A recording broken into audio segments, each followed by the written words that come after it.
नमस्कार शेतकरी मित्रांनो, मी सागर इथे आपल्या इंस्टा आय डीमध्ये स्वागत करीत आहे मित्रांनो। तर सकाळी सकाळी मी 6:30 वाजता इथं आलेलो आहे मित्रांनो। तुम्ही पाहू शकता वातावरण। तर तुमच्यासाठी मी शेवगा चटणी कशी करायची त्याच्यासाठी मी व्हिडिओ बनवत आहे मित्रांनो। बघा, ही आपल्यापाशी कैची आहे मित्रांनो।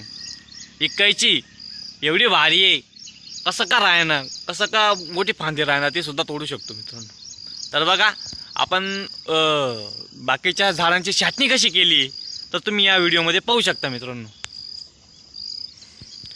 बघा, पाहू शकता तुम्ही।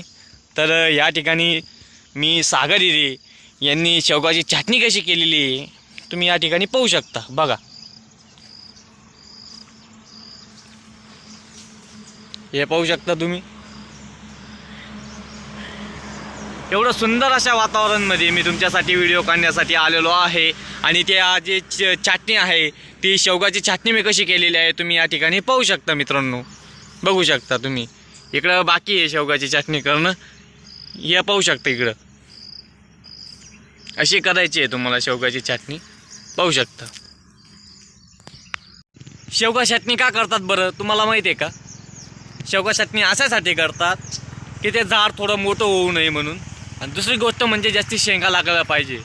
म्हणजे झाड असं जे छत्री असते ना आपली छत्री, त्याच्यासारखं म्हणजे झाड असं गोल व्हायला पाहिजे आणि जास्तीत जास्त शेंगा करायला पाहिजे। आणि दुसरी गोष्ट, जेवढं झाड थोडं उंचीला जास्त मोठं राहणार नाही, जेवढं छोटं राहील तेवढा जास्ती शेंगा राहतील आणि मजुरांची जी संख्या आहे ती सुद्धा कमी लागेल।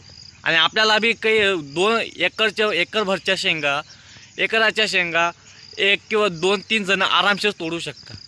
अशी एवढी जी शेवगा चटणीचा एक फायदा असतो आणि उत्पन्नामध्ये बी जास्ती वाढ असते मित्रांनो। बघा, आणि मी तुम्हाला शेवगा चटणी करून दाखवणार आहे। मी कशी करतो ते पाहूया आपण।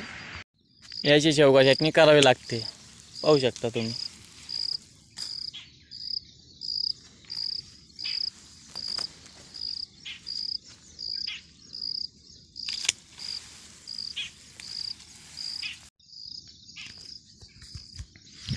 तुम्हाला कधी व्हिडिओ आवडला असेल ना, लाईक आणि फॉलो जास्तीत जास्त शेअर जरूर करा मित्रांनो। सबस्क्राईब जरूर करा। धन्यवाद। तुमच्या मित्रांना जरूर शेअर करा हा व्हिडिओ।